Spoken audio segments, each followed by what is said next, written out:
Գյուրջան Կասկադ, հասանելի բնակարաններ 65 ամիս մարման ժամկետով։ Տիկին Տատախաս, ինչպես գիտենք բոլորս, որ 2025 թվականի սեպտեմբերի 18-ին ՄԻԵՏ-ը կայացրեց վճիռ, մարտի 1-ի ամենաառանցքային վճիռներից մեկը 9 զոհերի վճիռը Ֆարմանյան ընդդեմ Հայաստանի Հանրապետության։ Դատարանը կայացրել է որոշում, որ պետությունը հիմնական գլխավոր որոշումներն են,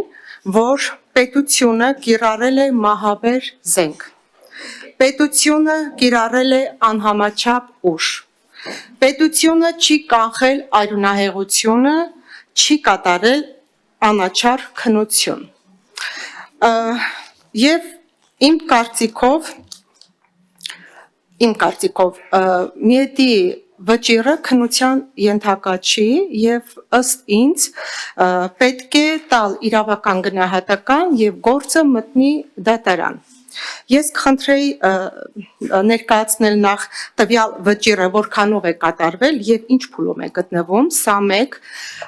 եւ տիկին Տատախաս, իհարկե բոլորս գիտենք, որ գործը ներկայությամբ դատարանում է, ընթանում է քննություն եւ նոր գործը հարուցված 309 հոդվածով, այսինքն պաշտոնական դիրքի չարաշահում եւ ներկայությամբ շուրջ 1 տարուց ավել գործը քննվում է արդյոք քննության ենթակա առարկան դարձնելն է, այսինքն քննությունը, որ ընթանում է ինչի շուրջ, պետք է քննության առարկա դառնա, թե ոչ։ Հաջորդ այս պարագայում, եթե մենք ունենք ՄԻԵՏ-ի վճիռը, ասենք ուզում եմ հասկանամ, ինչպես պետք է էլի գործի ընթացքը ընթանա, հաջորդը մենք կայացրել ենք մարտի 1-ի լսումները եւ այդ լսումների շրջանակներում դուք հայտարարեցիք, որ գործի քննության ուղղությունը պետք է փոխվի եւ պետք է բացահայտվի այլ ուղղությամբ շղթան, որը իրականացրել է մարտի 1-ի հանցագործությունը, այն ստորին օղակից մինչեւ գիրագույն գլխավոր հրամանատարը, որոնք հրամաններ են արձակել, որոնք գործողություններ են իրականացրել, պետք է ամբողջությամբ բացահայտվի եւ ներկայությամբ ՄԻԵՏ-ը եւս ապացուցված է համարում, որ մարտի 1-ի գործողությունները կազմակերպվել է շղթայաբար, ղեկավարվել է պետական համակարգի կողմից։ Հաջորդը տիկին Տատախաս, հիմա դուք ձեր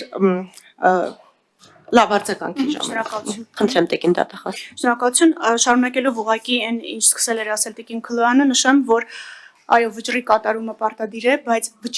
Եվրոպական դատարանի վճիռը չի փոխարինում ներպետական ակտերին։ Եվրոպական դատարանը ինքն է նշում, որ ինքը չի կարող առաջին ատյանին փոխարինող ակտ կայացնել, բայց մենք նաև առիթ ունեցել ենք լսումների ժամանակ այս հարցին անդրադառնալու,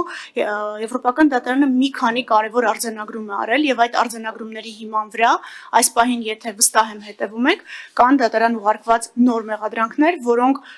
ի տարբերություն մարտի 1-ի մյուս մեղադրյալների վերաբերյալ գործերին արդեն դատաքննության փուլն են հատել, այսինքն սկսել են ապացույցները հետազոտվել։ Ես կցանկանամ ձեր ուշադրությունը հրավիրել վճռի 205-րդ կետում արձանագրված հանգամանքի վրա Ֆարմանյանի գործով հենց, որտեղ դատարանը հստակ արձանագրում է, որ ազատության հրապարակում անցկացած հանրահավաքները եղել են խաղաղ։ Սա այլևս արձանագրում է, ու սա միայն Ֆարմանյանի գործով չի։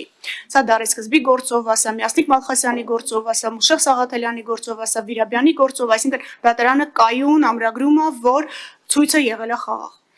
Առանց բռնության հրահրման կամ բռնի գործողությունների որևէ նշանի։ Մինչև 2008 թվականի մարտի 1-ի վաղ առավոտյան ոստիկանության կողմից իրականացված գործողությունը։ Սա ևս կարևոր արձանագրում է ու այս հանգամանքն է, որ դրված է բոլորովին վերջերս դատարան ուղարկված մեր 309 հոդվածի բռնությամբ զուգորդված իշխանական լիազորությունների անցման մեղադրանքի տրամաբանության հիմքում։ Այսինքն չի կարելի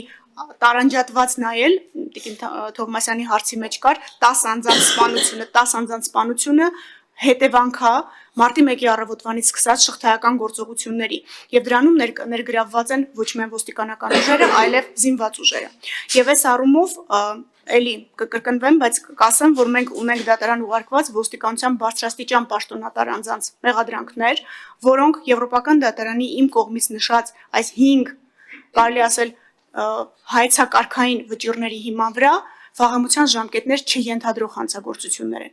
Այսինքն սրանք համարվում են խոշտանգումներ կամ խոշտանգումներին հավասարեցված վարքագիծ, այսինքն բռնությամբ զուգորդված իշխանական լիազորությունների անցում։ Եվ դա է պատճառը, որի տարբերություն մի քանի տարի առաջվա իրավիճակի, երբ որ մենք ունենք Վճռաբեկ դատարանի 23 թվականի որոշումը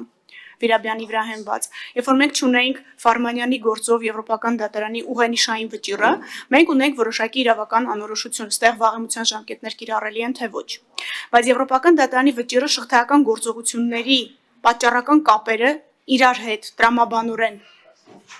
թղթակցելով, ի վերջո մեզ հիմք է տալիս ասելու, որ մենք գործ ունենք բռնությամբ զուգարտված իշխանությունների լիազորությունների անցման հետ, որը անժամկետ հանցագործություն է, եւ այս դեպքում պնդելով, որ վաղեմության ժամկետները լրացել են, չի կարող վարույթն իրականացնող մարմինը, լինի դա նախաքննական մարմինը, թե դատարանը չի կարող քրեական հետապնդումը դադարեցնել։ Հենց դա էր պատճառը, որ ոստիկանության բարձրաստիճան պաշտոնատար անձի վերաբերյալ հենց ես ինքս եմ որոշում կայացրել, հիմքում դնելով Եվրոպական դատարանի եւ Վճռաբեկ դատարանի նախադեպային դիրքորոշումները եւ գործը գտնվում է դատարանում։ Հենց այս նույն տրամաբանությամբ է, որ ոստիկանության նախկին բարձրաստիճան պաշտոնյա Թամամյան Հովհաննեսին մեղադրանքը առաջադրված հենց խոշտանգման դրվագով, որովհետեւ մենք վարույթում ունենք տվյալ, որ այդ խոշտանգման արդյունքում ուղիղ հանձնարարությամբ անձի ուսն է կոտրվել, ինչը մարմնական վնասվածքի աստիճան է ենթադրում։ Եվ նմանատիպ տրամաբանությամբ նաև հիմա դատարանում քննվում է Վալերի Օսիպյանի եւ Ռոբերտ Մելքոնյանի դրվագները։ Առաջիկայում դատարան է ուղարկվելու նաև Չերոմուխայի կիրառման հետ կապված դրվագը։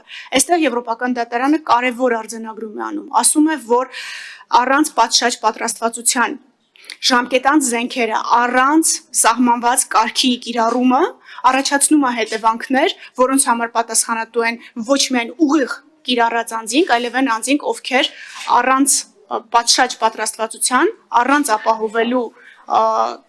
ներպետական եւ միջազգային օրենսդրության պահանջները, իսկ ինչու միջազգային, որովհետեւ կոնվենցիայի երկրորդ հոդվածը կյանքի իրավունքը որոշակի այս առումով սահմանափակումներ ունի,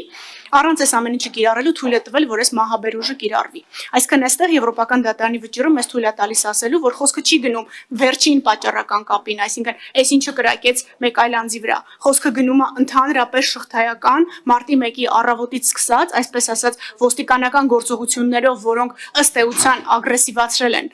իրադարձությունները մինչև արդեն մարտի 1-ի գիշերը տեղի ունեցած գործողությունները։ Ու հիմա քննությունն այդ տրամաբանությամբ է իրականացվում։ Նաև նշեմ, որ դատարան ուղարկված 4 անձի վերաբերյալ վարույթը դեռևս կհամալրվի նոր մեղադրանքներով, որոնք կվերաբերվեն արդեն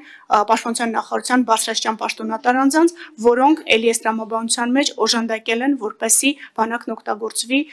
ըստ էության Եվրոպական դատարանի կողմից արձանագրված խաղաղ ցուցարարների դեմ։ Սա է ընդհանուր տրամաբանությունը։ Արձագանքում տարվա ընթացքում այս ամեն ինչ որ ասցի կհասցնի լինել դատարանում։ Բայց տիկին դատախազ եւս մեկ հարց ինձ հետաքրքրում է, դուք այստեղ ձեր զեկուցում նշել եք, որ 2008 թվականի մարտի 1-ի 2-ի իրադարձությունների ժամանակ զոհված 10 անձանց մահվան եւ անձանց կողմից ծանրության տարբեր աստիճանի մարմնական վնասվածքներ ստանալու դեպքերով նախաքննության շրջանակներում ընդհանուր առմամբ հետազոտվել են եւ դուք այստեղ նշում եք, թե ինչն է հետազոտվել։ Ինձ հետաքրքիր է, դա նոր բացված գործի շրջանակներում է այսքան բացահայտումները հետազոտության եղել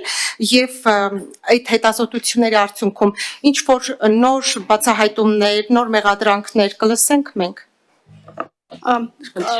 Դրանք նոր չեն, որովհետև ոչ թե նոր չեն, այլ շարունակական գործողության արդյունք են, որովհետև 2018 թվականից սկսած, երբ մարտի 1-ի իրադարձությունները սկսել են քննվել հատուկ քննչական ծառայության կողմից, այդ փորձաքննությունները նշանակվել են, եւ մենք ամեն տարի հետազոտված ապացույցների քանակը նշել ենք, այո, ավելանում է հետազոտված ապացույցների քանակը եւ դա շարունակականության արդյունք է, բայց մենք ունենք դրվագ, այո, որտեղ ունենք տվյալ կոնկրետ անձի կողմից կոնկրետ կրակ արձակելու հրաման տալու մասին եւ այդ դրվագն էլ իհարկե առանձին որակմամբ կուղարկվի դատարան։ Այսինքն այն իրավիճակներում, երբ որ մենք ունենում ենք փաստական տվյալներ կոնկրետ մահաբեր ուժ կիրառելու եւ